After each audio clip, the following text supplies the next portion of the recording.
Hey, this is Sarah Noel Black, and you are listening to Tiny Marketing.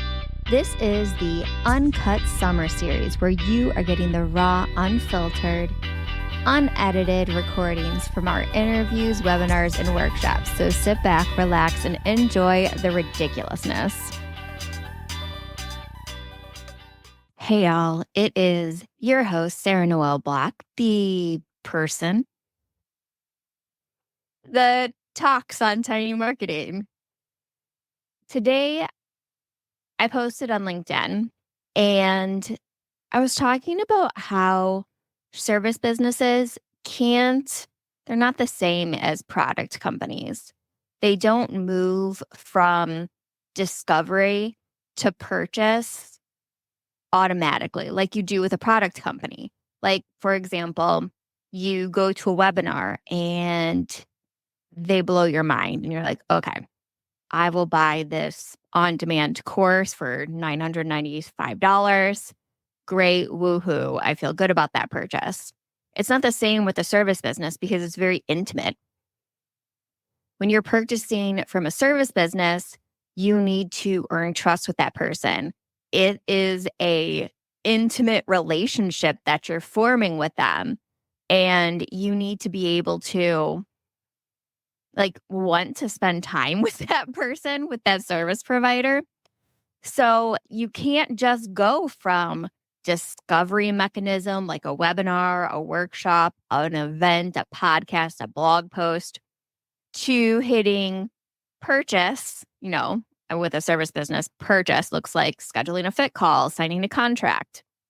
It's like a big to-do. No. So what you need to do is you need to move from discovery mechanism to nurturing, a nurturing experience where you actually get to know that person. And I'm not talking about strictly automated nurturing. You can make this easy. You can make nurturing easy, but it's not necessarily like an email sequence that's going out on a regular cadence to sell. Not with a service business. With this, it's more like maybe you have a Facebook group that you're regularly interacting with and you're having conversations with people. Maybe once a quarter, you schedule connection calls with people who went to one of your events just to, stay top of mind with them, connect with them, see how you can help each other. Maybe it looks like a referral group where once a month you guys meet up on Zoom or Google Meets or whatever and talk about what your current offers are and what really matters. But whatever it is, you need to have a nurture experience that follows that discovery mechanism. But here's the catch. You can have a shorter nurturing experience if the people in your world feel like they know you already. And the easiest way to do that is through video. So today I am talking to Brad Powell, and we're going to have a little chitty chat about how to use short form video to build relationships with your followers. Now, I'm not saying you're not going to need that nurture experience following the discovery mechanism of your short-term video, but it can be a lot shorter because it's such a personal experience when you're watching a video and you're seeing their personality. You're understanding what they know. You build trust with them because they're teaching you how to solve your problem through those short form videos. It can be a lot shorter. You can really reduce your sales cycle by using short form video and cutting through that. Will I want to hang out with this person once a month, once a quarter, however often you'll be working with them? Will I believe that I'm going to get what they say I'm going to get? Because they've already proven that through the video. So stay tuned. I'll be talking to Brad in just a moment. Resuming, here we are. Hey, Brad, how are you? Hey. I'm doing great. Can you tell me a little bit about your business before we get started? Sure. Well, my business is called Awesome Video Makers.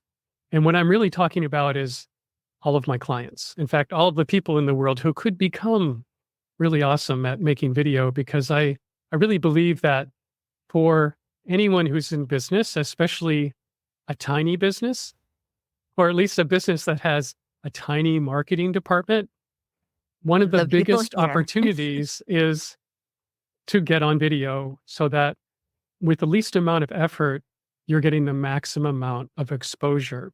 And for individuals who are business owners, is particularly important because you, as the owner, as the leader of the movement that you're creating and the change that you're trying to make, you're really the single most impactful marketing asset for your company and for your brand. And so it's really behooves you to get out there and show up, like actually be the human who's the face of whatever thing that is you're up to. Yes. It is so hard, though, for marketing leaders and business leaders to do that. So, how do you get people over that hurdle when they're uncomfortable on video? I am always dragging people in front of video, and they're like, no, please, no. Yeah, well, it definitely for a lot of people, and this was true for me when I was starting to do my own content creation. I had a lot of experience of, being the video producer and being the person behind the camera. And I Yeah. had done literally hundreds and hundreds of interviews for people. And I don't think I really understood what I was putting people through when I said, oh, it's going to be fine. We're going to have fun. And they're all going, oh, no, this is terrible. I'd rather go to the dentist. Yeah. So, the way that I would, first of all, I got out and I actually went through my own thing of like, oh yeah, actually, I'm actually fairly camera shy and I need to get over my own inner critic and my own limiting self-beliefs about, how good I am or how deserving I am to be somebody who has something to say on camera to other people. And that's a process that a lot of people need to go through. But honestly, the technique that I've developed with my clients is really making it as easy and as simplified as possible for them to go through this process. And so my method is to treat them kind of like we're doing right now. Mhm. Everyone has had some experience of being a guest or being interviewed by someone. And usually that's a very simple thing to take on. It's like, oh, well, I'm going to show up as, quote, the talent, and someone's going to ask me, easy questions. And I'm going to be able to just say the stuff that I know about. And that's going to come fairly natural to me. And it's not going to be necessarily the same kind of trepidation of standing up on stage in front of thousands of people, or even just sitting down in front of a camera all by myself, trying to figure out what I'm going to talk about. So when you have Yeah. someone who, like myself, who has done a lot of interviewing where I've been able to pull out the insights and the wisdom and the thought leadership of the person who I'm talking to. So when I'm hearing stuff that they're saying, I'm going, oh, that's really interesting. Tell me more about that. Or how do you feel about this? And in that time together, I can get them to basically come out of themselves and be quite natural in what is basically a casual conversation between the two of us. So there's no script. There's nothing they have to memorize. All they have to do is sit with me in a remote interview setting. And basically, I'll meet with someone for an hour-long call, Mhm. just like we're doing now. And after a single hour, they'll produce a month worth of video content that is promoting their brand and is promoting like, what do they believe in and what do they stand for and what's the cool thing that they're up to, and show that they really understand the customers or the clients who they're wanting to serve. That does make it so much more comfortable when someone else is there. I think that's really the crux of it is that people feel uncomfortable talking to the camera. Yeah. But when they're working with you, they're talking to a person and you're there to prompt them and to help them move the conversation forward and take them out of that headspace where they're thinking too much about what they're saying because you're there to say, that's really good. Let's expand on that. That's like every conversation I have with a client. is, Hold on. Let's pause right there because I love what you're talking about Yeah. and dig deeper there. Yeah, for sure. Yeah. I mean, really, it's much more about having a conversation. And I think this is wants to be the approach that every single person who is marketing wants to do is what you're really wanting is to create a conversation with your ideal prospect. Like it Hmm. really wants to be not a broadcast, not an announcement, not like, here's all the things that we do and why it's so amazing. It's really almost like call and response. Like when you're in church on Sunday, it's like, I'll say something and hopefully people are going to respond to what I'm saying, So when this material goes out on social media, you're literally creating a conversation with people. And so they're going to have, you're going to say stuff that may be provocative or things that you really believe in strongly and what do you stand for? And people are going to respond to that. And some people who will not get what you're up to, or they're going to go, no, this is not for me. Well, that's fine. Like they're going to go away and you don't really want to be working with them anyway.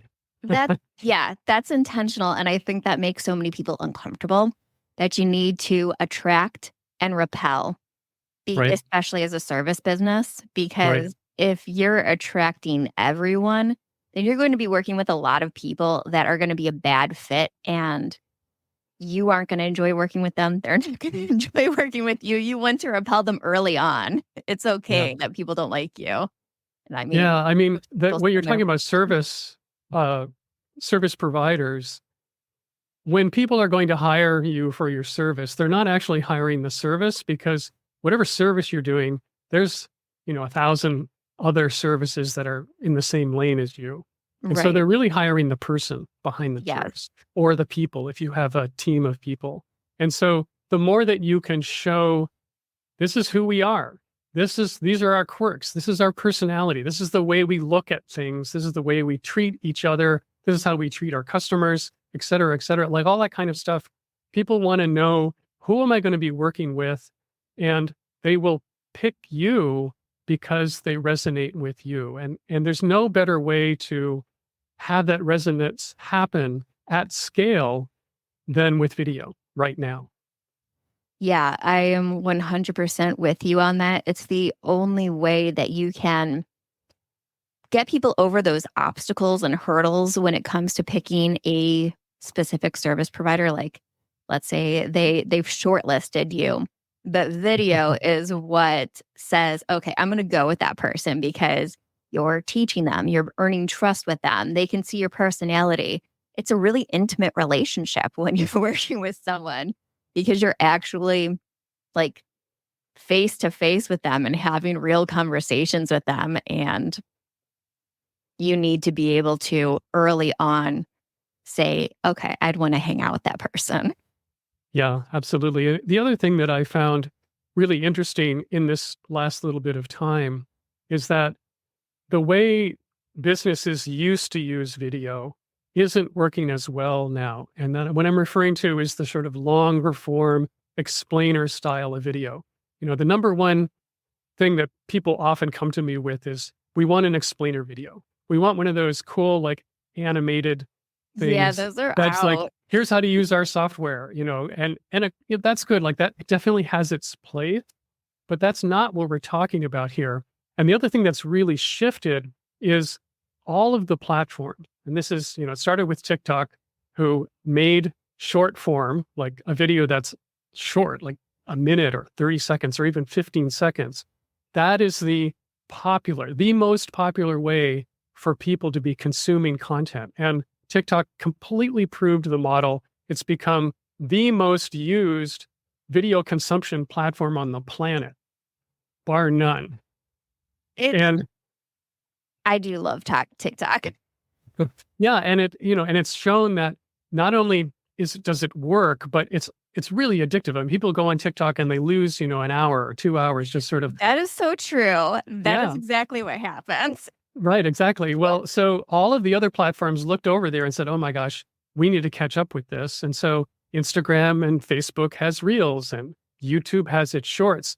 And even on a platform like LinkedIn, which is where I put most of my effort in my content, the shorter form videos are the ones that are performing the best. And so when you are expressing your ideas and when you're sharing whatever it is that you want to share content-wise, you definitely want to keep it down to a minute or less and get used to and practice to talking in 1 minute sound bites.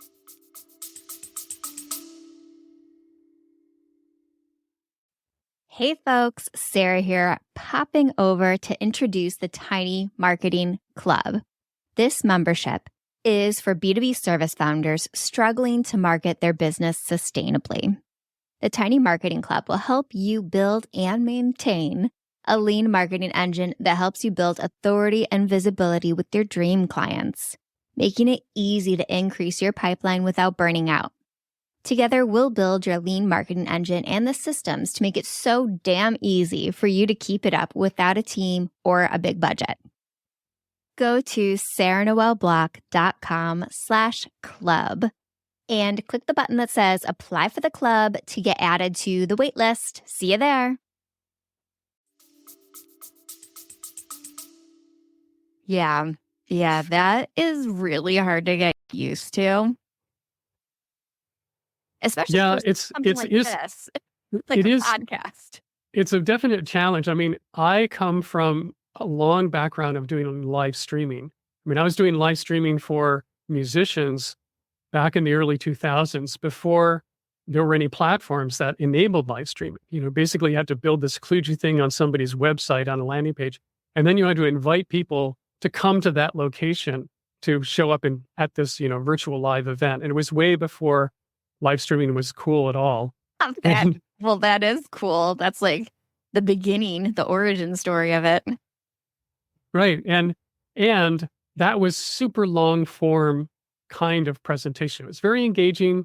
A lot of people would be there live, and there'd be a lot of back and forth and commenting and that kind of thing. And live streaming is still a really good way to engage with your audience. But when you're wanting to increase your brand awareness, the short form, nothing is better right now. And so I had to go through, like, how do you do this? Like, how do you take that long rambling stuff that you've been doing in this long, like half hour or even longer presentation and bring it down to, 45 seconds? Yeah. So how do you do that? Well, it takes practice, and it also takes editing. And this is the thing where, again, like tiny marketers, you don't want to be your own editor. And this is the thing of people looking at video, they're thinking, oh, it's too daunting. Like, I have to get a camera. I got to figure this all out. There's a lot of technical stuff to learn about.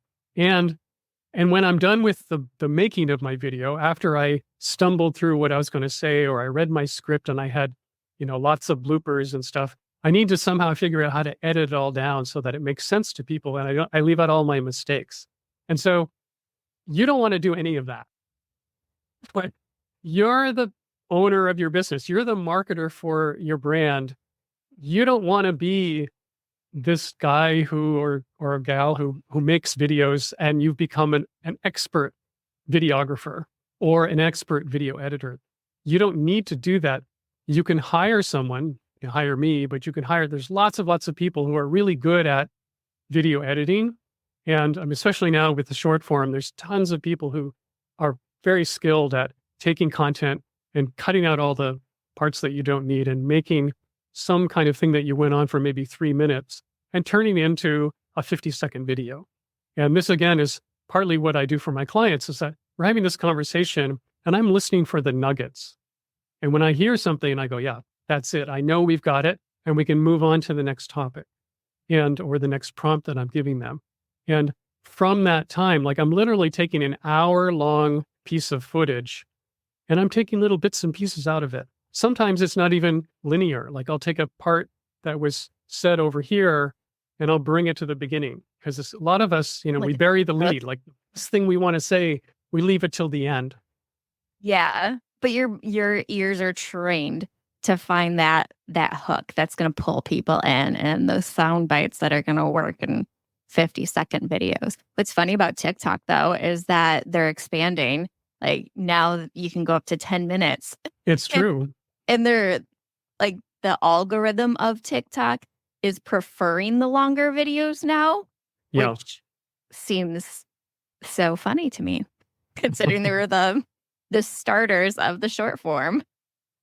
Yeah, it is interesting, the evolution, and it will be interesting to see where this goes in terms of, will things swing around and people start, you meet someone, and I think this is really true. Like, there's a lot of YouTubers who are spending a lot of time growing their audience on platforms like TikTok and Instagram. And then they are nurturing that group of people to come and be subscribers on YouTube to get longer form content. So if you really want to go deeper, if you really want to get like the full thing that, and all the information that I have to share, come on over here to my channel on YouTube and you can get, 10-minute long or even longer videos where I'm really going to take you by the hand and lead you to the promised land.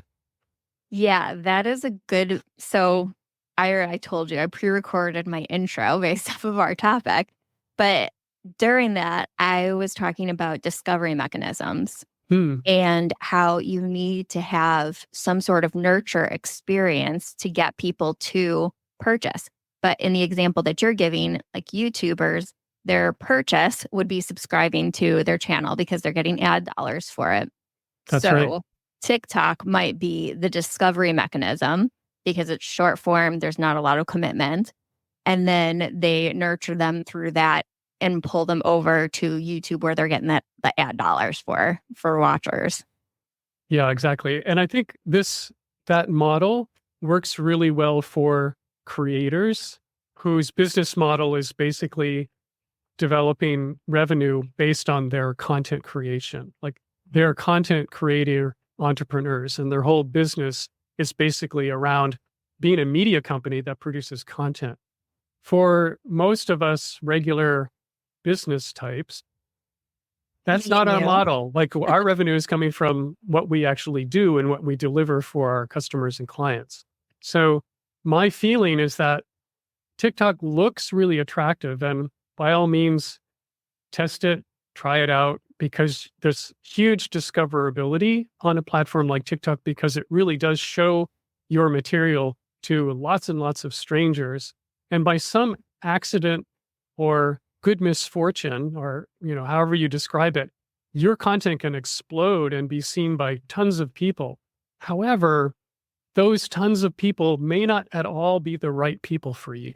Yeah. And I really think the focus wants to be, how can you, really focus and speak to exactly the right type of person who will then, your content will resonate with them and they'll start coming in and seeing your platform and then start consuming and being nurtured by you in whatever format you have in terms of the funnel that you create behind this initial content. And to me, I think the platform of choice rather than TikTok is LinkedIn. And the reason that I say that is because of the contrast between LinkedIn and all of the other platforms that host video. Now Instagram and Facebook are becoming video centric because of TikTok taking the lead. TikTok and YouTube, it's only video. And so when you're posting video on those platforms, you're in the crowd of cacophony of all this stuff. A lot of it is very mediocre. And you're kind of lost in this huge, huge amount of stuff that people have the choice of either seeing or ignoring. And however, on LinkedIn, if you're making video and whatever it is that you provide as a service, like let's say you do accounting stuff, or maybe you help realtors, grow their business, or whatever lane that you're in, whatever that is for you, and you start making good, solid, short form video content about the problems that your customers are facing and the headaches that they have, and showing that you really understand them, and also show them your unique way of seeing the world, which is distinctive and different and actually works better for people in terms of how you accomplish the tasks that they would like to accomplish. Well, you could be the only one or one of the very, very few people who is talking like that in video format on LinkedIn, because it's less than 1% of the users on LinkedIn who are making video on a regular basis. And so this is just a huge opportunity right now for people who are willing to do this kind of content creation. Yeah, I see what you're saying. It breaks up the feed because we're used to seeing text-based posts. And so when a video pops up, it really pops up because we are not seeing that consistently as we scroll. I think that's probably the same reason that those slide decks, carousels on LinkedIn are doing so well. That's right. is because it breaks up the feed and you're not Yep. seeing them as much. Yep. Yeah. And I don't necessarily recommend that video is the only thing that you do on LinkedIn, that, varying the kind of content with text-based posts, carousels, posts with images, those are all really good ways to be posting content on the platform. But when you start adding video into the mix, it completely personalizes your branding. And so people really want to see, especially with the advent of artificial intelligence. I mean, oh my gosh, we're only seeing the very beginning of content that is AI generated. And Yeah. it's already at least partly AI generated because people are coming up with their hooks and their, basic text that they edit, from using these AI tools. And it is driving us into a less human thing. I And literally just had this conversation. SEMrush reached out to me to do like 2024 trends. And pretty much what you're saying right now is exactly what I said. People are going to want more live video, is what I said, because they're sick of AI and they want more human connection. And that's the only way you can really do that without a robot interfering. right, exactly. And again, like these two things work together. If you're doing short form video and people are meeting you and they're seeing where you're at, and then you announce a live event that you're hosting, they're going to like, yeah, great. Awesome. Now I get to talk to you. Like I get to ask you questions. I get to come, Yeah. even though I live, a million miles away, I can interact with you directly. And gosh, post pandemic, people are starving for this kind of interaction because clearly we're just not fully recovered yet from all the isolation. I really think that's true. I was talking about that on LinkedIn the other day, that just people are lonely. We spent a year completely isolated, and we haven't really recovered and figured out how to rebuild those relationships. And during that time, so many people were like, I'm not seeing humans anyway. I'm going to go move and I'm going to live in another country. So, like, all of those relationships that you had previously are not there. So, but this is a way to reconnect, and video will be able to do that. And then live video takes it one step further, where you're having those actual conversations in real time.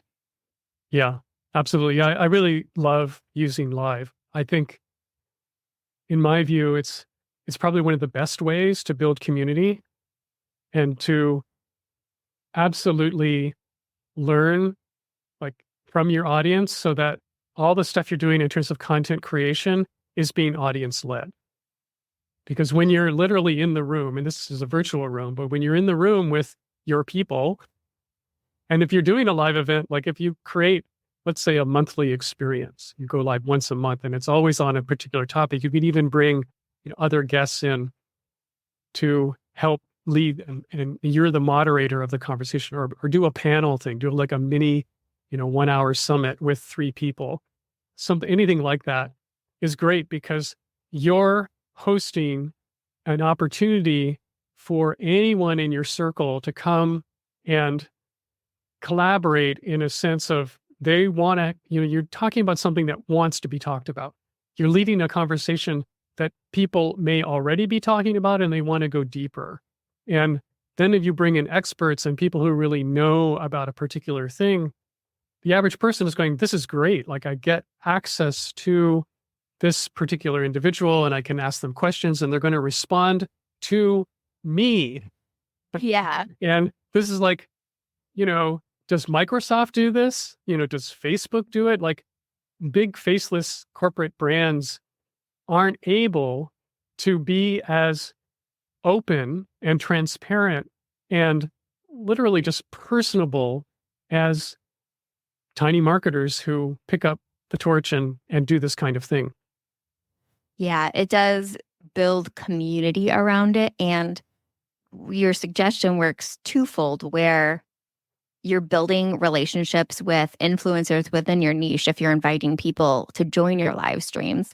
So there's that. That's a great thing. And you could also create like a referral network with that. If you're all in the same, like you cater to the same audience, but you're doing different things, well, that's a great place to start for referrals. Yeah, and another thing that people can think about is the idea like this format here. You can be doing a video podcast, which again is this relatively simple thing to set up. And your podcast, this is what I do. My own podcast is set up as a live stream series, and it's almost always an interview setting where I'm inviting someone in, we pick a topic, and we're talking about how to grow your business in a very distinctive way. The show is called the Standout Business Show. So the tagline is making a bigger difference by doing business differently. And so the idea is that I'm hosting an event every week, and I'm bringing on a guest, or sometimes I bring on two guests, and both me and the guest invite people to come to the event that we are collaboratively hosting. And so people can come and they can ask questions and we can respond to them. And we're having this conversation around a topic that we've picked together. In fact, sometimes I'll be saying, hey, look, I'm talking to this person, and I'll ask my audience, what should I focus on? Like, what topic should we do? This person does all this really cool stuff. What would you like to learn from them? And that can be part of what and ends up being the topic for the episode. And the other cool thing with this is that when you're doing this kind of thing, you can meet anyone you want. Like, Yeah. no cold DM needed on anything. You can just reach out to someone and say, hey, I'm doing this weekly series. It's on this subject. You're a great person to talk about this particular thing. I'd love to have you come and explore this together. And we can do this live so that we can bring other people in. And hardly anyone says no to that. They're going to say, yes, of course. And now you have this long, in-depth conversation with them, which is really about building rapport and a friendship with this new person who, you've never met until you actually go on live with them. That is exactly how I built my business accidentally. I Right. started a live stream show, and I just asked all of the people I have marketing crushes on if they'd be on my show. Yeah. And they were. I built such a great network from them, and they ended up referring clients to me. And that was completely unexpected. It wasn't part of my plan, but I'm glad it happened. And yeah, now that's moved into a podcast first because, well, the live streams, the tech was always wonky. All of a sudden, my lips are not synced with my audio. Well, it's getting better. I agree. Like, especially like maybe 3 or 4 years ago, doing a live stream was always a bit of a risk because That's when I was doing it. all kinds of stuff happens. Nowadays, it's pretty solid. I'm actually quite surprised at what you can do. And like right now, we're recording on StreamYard. StreamYard actually allows you remotely to record both sides of the conversation. So when I do my show, I'm getting a separate recording from each guest that is uploaded. And so I'm getting a high definition video file of just the guest all by themselves. And then I get the same thing for myself. And I can take that and do any number of things with it, which going back to like short form, most of my content right now is coming from my show. Like I just take the half-hour conversation, and I know like there's golden nuggets that the guest said, and there's things that I had to say, and that just makes for terrific content. And I can hand that off to one of the editors that I use, and it's turned into pretty good content, like better than pretty good. Yeah. And it's also a way to really do something. Like my goal with the show is one of them is I want the guests to come on and have a really great experience. And part of that experience is after the show is over, I'm going to continue to showcase the things that they said in this way so that I'm literally giving them content, posting it and tagging them, and then they can take that stuff and use it however they want. Yeah, that's a huge benefit, amplifying their reach. What tools would you recommend for small marketing departments that have to, like if they have to do this themselves? Yeah, well, I mean, first of all, you don't necessarily need to go out and change anything that you don't already have. So the simplest way, almost everyone has some form of webcam. They learned how to do this during the pandemic when they're doing all the Zoom calls and they couldn't actually meet with people in person. So people have some kind of setup pretty much already in terms of how to be on camera.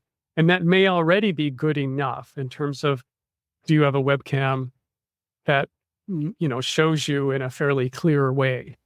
Yeah. And the other thing to think about is, are you well lit? And the biggest mistake that a lot of people make when they're on a webcam is they'll sit with the window behind them, and so that they're in They're all silhouette. backlit. Yeah, right. And so their face is all dark and all you can see is this bright window behind them. Don't do that. Turn yourself around so that you're facing the window and you'll have all the light you need. And that's probably the simplest thing to do, that you don't need to go buy anything. Just like I'm sitting in front of a window right now and it's perfect. It's great. And then the third thing that I'll say is, a good microphone is worth everything, Oh, because it took me so long to realize that. getting a separate microphone, like the microphone I use, I think it costs around $100, and it plugs literally right into my computer, no extra anything needed. And that's all you have to do is you plug it in and it works. And so it's on a little stand here on my table. I'm going to pop mine up so you can see. Right.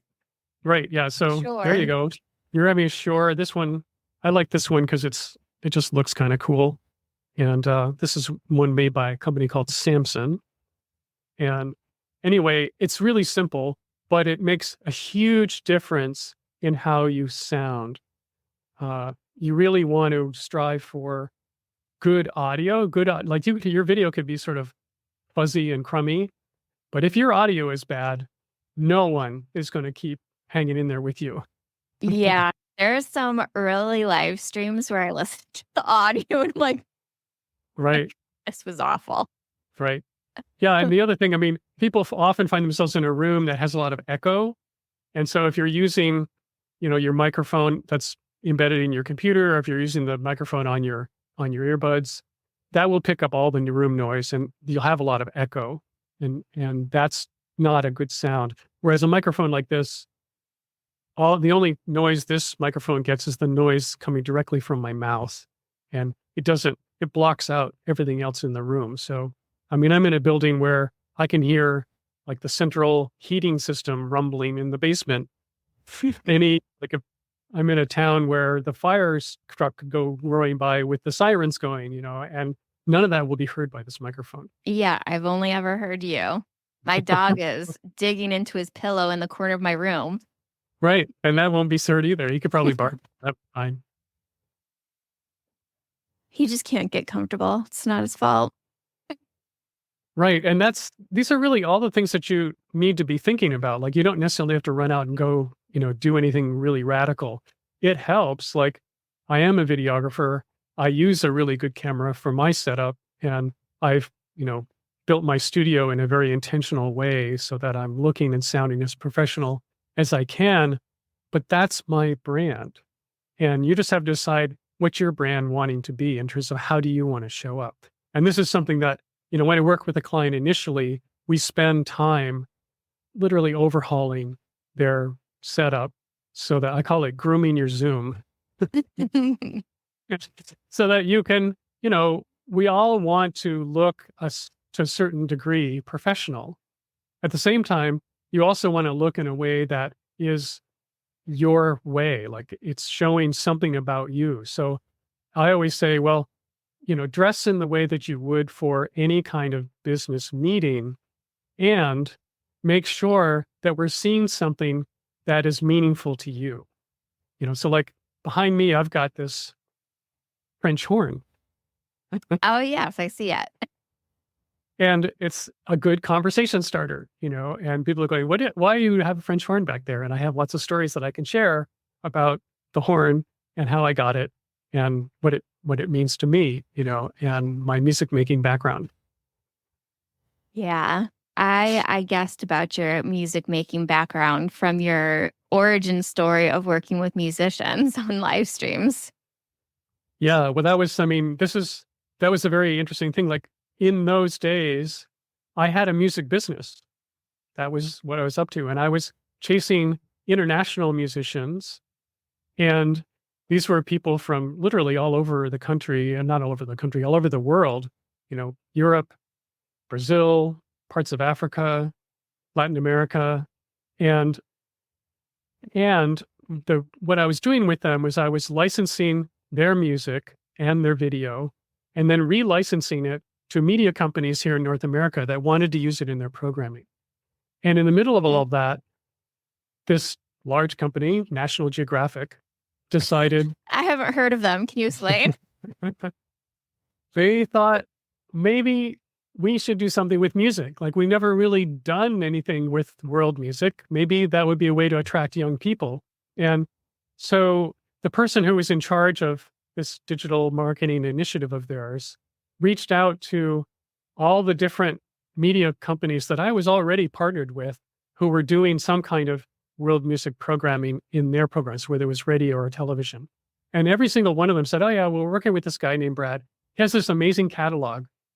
And the reason was that I had discovered that even though many of these artists were super famous and well known from where they lived, they were unknown here in North America, and none of them had any video.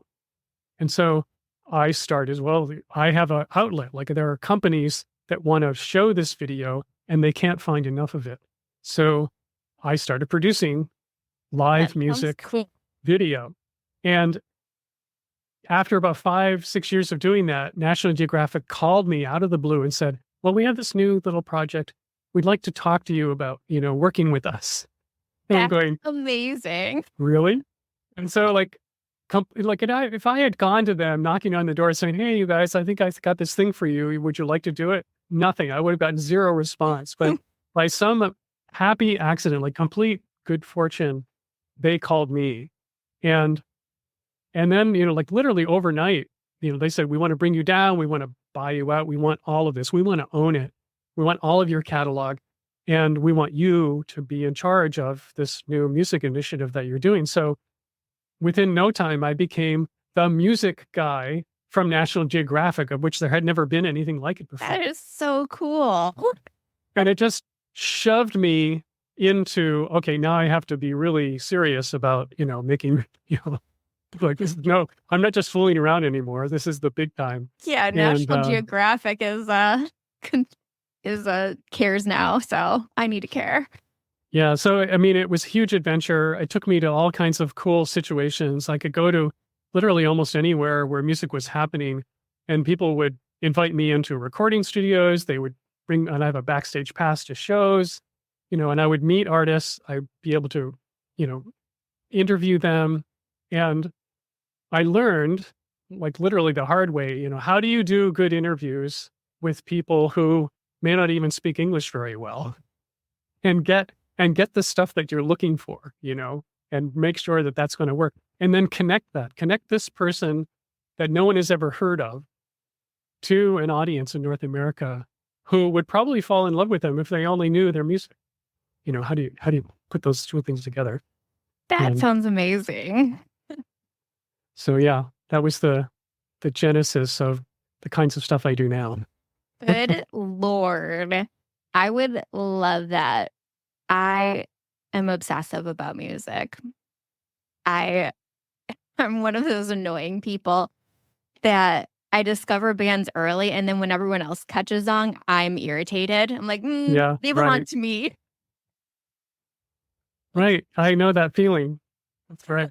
I knew these guys before they knew it, anybody. Yeah. How dare you like them? I liked them, and I liked them way longer. Right. Right. Oh my gosh, my husband makes fun of me a lot about that. I'm like, I discovered it sounds like 10 years before everyone else. Yeah, well, I think there's actually a lot of lessons for the average entrepreneur to learn from the music industry about how can an entrepreneur who happens to be a musician develop a fan base that's loyal, that will literally come and buy everything that you put out, and will travel around with you and, see you when you're in Pittsburgh, and then also show up in Cincinnati, kind of thing. which fans do. You look at the people who are like Taylor Swift, they're completely loyal. She's a brilliant business person. Yeah, I right. am so impressed with how she's built her brand. Yeah, Uh, yeah. I am also one of those people that I plan my vacations based off of concerts that I want to go right, to. right. It was like Noah Khan's going to be in Colorado this summer. I think we should be in Colorado this summer. I just want to see a show at the Red Rocks. Right, right, exactly. Yeah, right. And this is a mindset that people have. So if your business can create an experience that's anything akin to what an artist can do in a live music concert, like obviously you're not going to get people up on their feet and dancing and all that kind of stuff. That's not going to happen.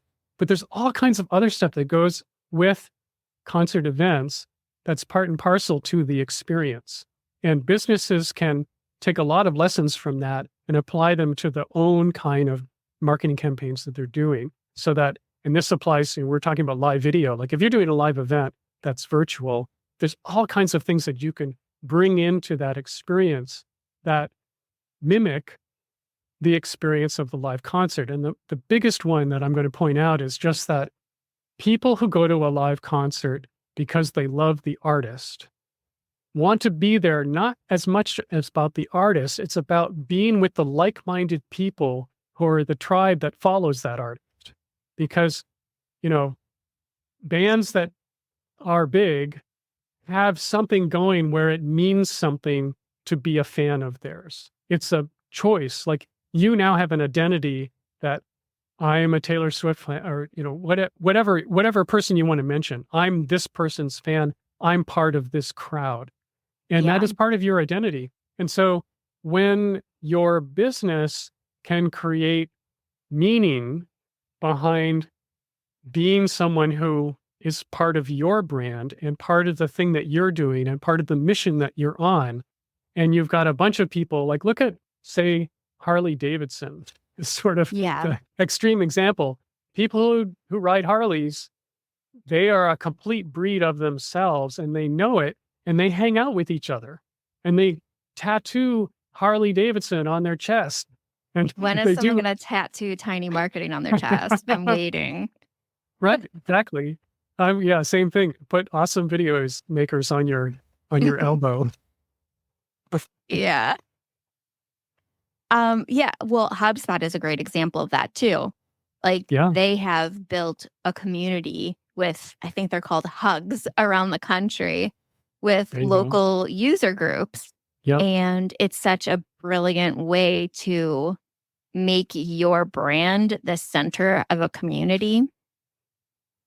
And they've just killed it. I'd love to emulate that. Yeah. And I think the whole idea of doing meetups,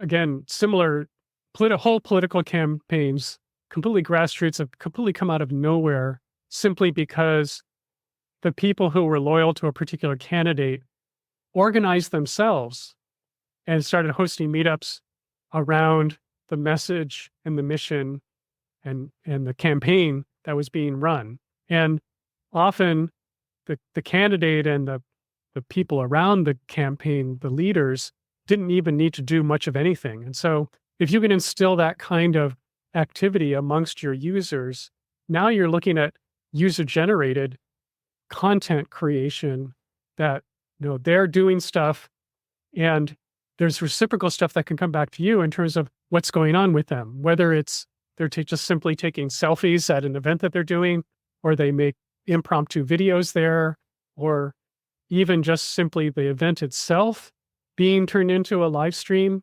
All of that kind of thing is possible if you can, create something around like, let's do this. Let's do Yes. this together. I was just going to say, you can construct this to happen. Like, let's say you're doing a virtual workshop. You can say, okay, let's take a selfie with like the background as the workshop and Right. post it on Instagram. Let's tag each other. You can Yeah. make it happen and start to build that out. Yeah.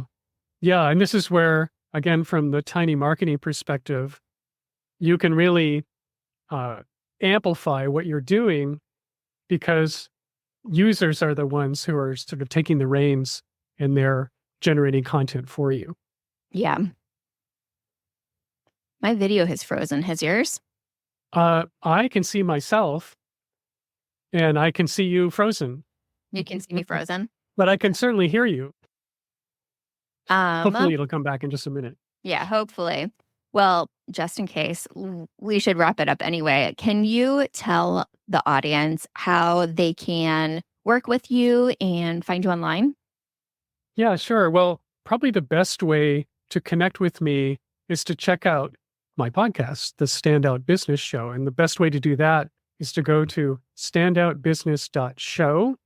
And there you can actually subscribe to the show, which means that not only will you get notified when the new episodes come out, but you'll get all the extra stuff that I put into the people who subscribe. And bonus, I will give you my endless video ideas worksheet so that Ooh, if you're inspired to jump in and say, okay, I'm going to try my hand at making video, I will give you a set of prompts, some of my favorite prompts that I would give you if I was interviewing you. And you can take this and you can literally forever create brilliant content based on stuff you already know about. I love that. Oh, we're back. All My right. computer went completely gray. It's so wacko. Oh, well. It happens. Yeah, I could hear you the whole time, so that's what matters. Okay, I love that. Let me see. Did you send that to me? I'm gonna Yeah, look. so it's standoutbusiness.show. And I can put that in the Oh, I have chat here. 40videoideas.com. Is that the resource you were telling me about? It is. Okay, I do have that. Yes, chat me the other link and I'll put it in my notes. And thank you so much for coming. Yeah, this is great. Thank you for being such a great host. It's a terrific conversation. Good, good, good. Did you say where you hang out online? You're on LinkedIn. I'm mostly on LinkedIn, and you can find me, just search for Brad Powell. I've got it, linkedin.com/in/Brad Powell. It's me. Sweet. Okay, I got your link. Okay. Resumed. And I'm going to be on the Standout Business Show next month. So let's talk a little bit about that. It's going to be live streamed where? It's going to be live on LinkedIn. So just look for either one of us, actually, because I'm going to share the link with you ahead. It'll be scheduled in advance of the 11th that week. And then we'll go live together. You can join us, carry on the conversation about how to be the most brilliant tiny marketer on the planet. So join us live. It'll be January 11th at 10 a.m. We just paused and double checked to make sure on LinkedIn. And you can look up Brad Powell on LinkedIn. I'm under it/IN/Sarah Noel Block. And thank you. Thank you so much for joining me and Brad in this enlightening conversation about how video can really attract and repel your ideal audience. It's the fastest way to earn trust, get discovered, and to help people understand, hey, do I like this person? Do I want to work with them? So consider short form video and live streams. This combination is a beautiful combination to be able to get in front of your audience and build trust with them so they feel comfortable buying from you. So your homework today is to do batching. I want you to sit down for 1 hour. That's it. 1 hour, and use Brad's prompts to record your video and then just break it up. You can use a tool like Opus AI or Descript to turn that into a whole month of content, or you could work with Brad directly and he'll interview you and he'll make sure your content is beautiful. So you have two options. You can work directly with him and have an expert who has done this for decades do it for you, or you can DIY it using tools like Opus, Descript, and his free guide on prompts. So that's your homework.